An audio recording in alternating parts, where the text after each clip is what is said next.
Amanda Spielman, a former chartered accountant and now the government's choice to run Ofsted, its childcare and school inspection regime for England.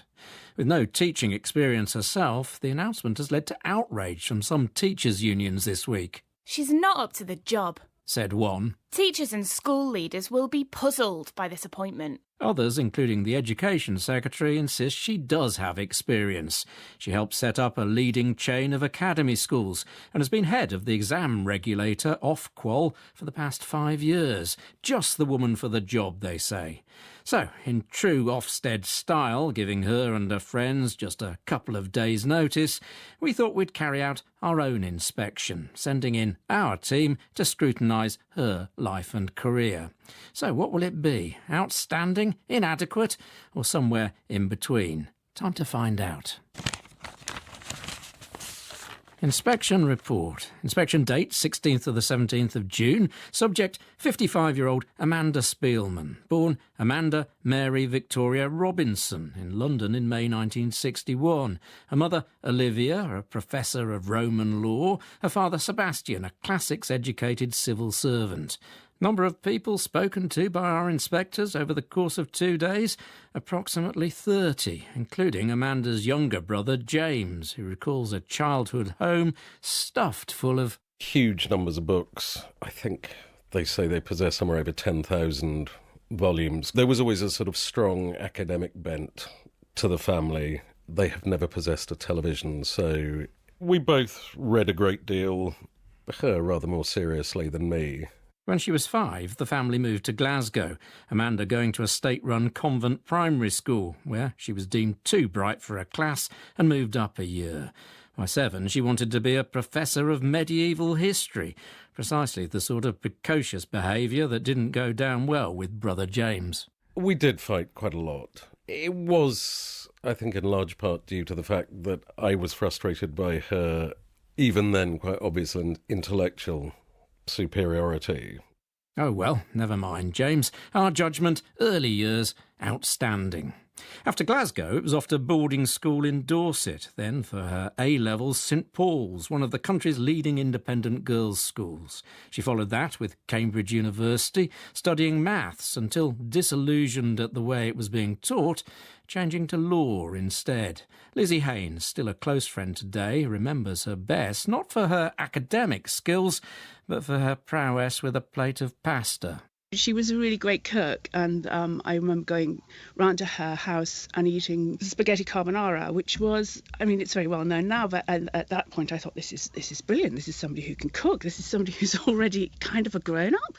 Really? No undergraduate letting down of the hair? No student pranks or occasional daft behaviour? To be fair, I think she's never really done daft. Lizzie, what's the wildest thing she ever did? Next, life after university. She did marry early. Amanda Spielman was just 22 when she wed fellow Cambridge student Martin Smith, though their marriage didn't last, the pair separating 5 years later. After university, she trained as a chartered accountant, then worked in corporate finance in 1995, chancing on Adam Spielman, a man at the time in search of a PC rather than a wife. I was applying for a master's at Harvard University. I went into an office where a friend worked, basically to type up my application. Amanda saw me and basically asked what the hell I was doing using a company computer. So I explained, and sort of to plead, I said, and would you like to proofread my application? Well, clearly it was a good application because I got into Harvard and I got the girl. In a rare, spontaneous move, Amanda more a crunch all the numbers before you act sort of person, just weeks after meeting Adam, she agreed to move to America to live with him. I think that's really uncharacteristic of her. I don't think impulsiveness is what anyone would describe her as. The pair spent 2 years in the US, got married and now have 2 teenage daughters, Polly and Flora. So what's life like with Amanda? Very organised, say her friends. Amanda is a micromanager. At home, I don't know about work, but at home, Amanda has a tendency to micromanagement. And how does that reveal itself? She likes to have her dishwasher lined up neatly. Definitely. And if you line up the dishwasher on neatly, she will patiently and calmly point out the proper way to do it. Husband Adam agrees. At home, little is left to chance, he says. We had our old car, which was a Citroen, I think, for probably 8-9 years, and it was sort of getting less reliable. And she did the research. She decided that probably, the car that had the best, if you like, ratio between value, reliability and quality was a Skoda. And sure enough, sitting outside our house is a brand new white Skoda. She did the analysis. She looked at all the figures, did she? That's right, yes. And read the reviews. It's not just the figures, it's the qualitative reviews as well. I think, she's a natural organiser, and if you're not careful, you can find yourselves organised perhaps more, not necessarily badly, but one can feel a little bit steamrolled. Careful, Adam. But having said that, I've got to be diplomatic because I'm sure she's going to be listening to this programme. Hi, Amanda. Laura McInerney is an education journalist and editor of Schools Week magazine. She's interviewed and knows Amanda Spielman well. Amanda's definitely very forceful. I have had phone calls at 9:01 in the morning where I can tell that she has obviously been upset for a few hours and wanted to make sure that she was very clear about why perhaps an article I'd written wasn't something that she agreed with. So she will definitely put her opinions across if she's not happy. Aged 39, Amanda Spielman decided to change course, to change careers. Lizzie Haynes. I think she felt in the end that she could do something that would be of greater service than supporting businesses or making money. I think she felt that there were more important things in life and that education was one of them. Deciding she was too old to retrain as a teacher, she took a master's degree in comparative education, setting herself up as a freelance education consultant. I think she realised, perhaps when she came back more than when she was in America, that actually the thing that had always interested her was education. She described it as a bit of a light bulb moment. In 2004, she threw herself into the Academy school movement, co-founding the successful ARC Schools Academy chain. It now has 36 schools and, according to The Guardian, has become the most successful multi-academy trust of its type in England, with its schools regularly winning outstanding Ofsted ratings.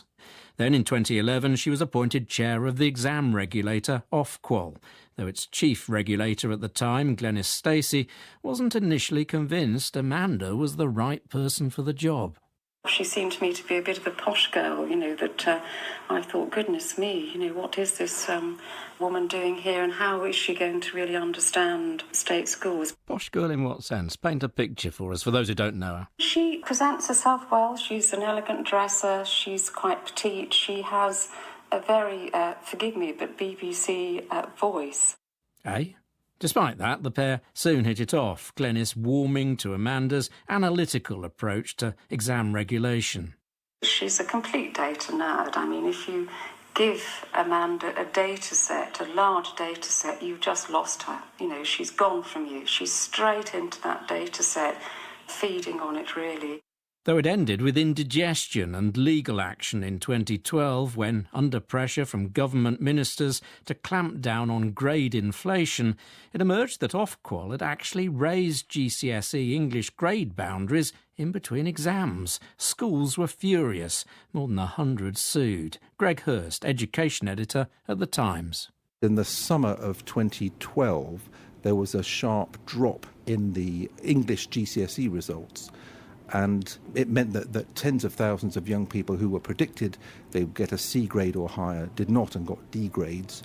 And so many of these were unable to go on to their school sixth form or take up a job or course of study that they had wanted to do. So a group of local authorities, teaching unions and others brought a judicial review and challenged the way that these results had been awarded, not just by the exam boards, but critically the role that Ofqual, the regulator, had played.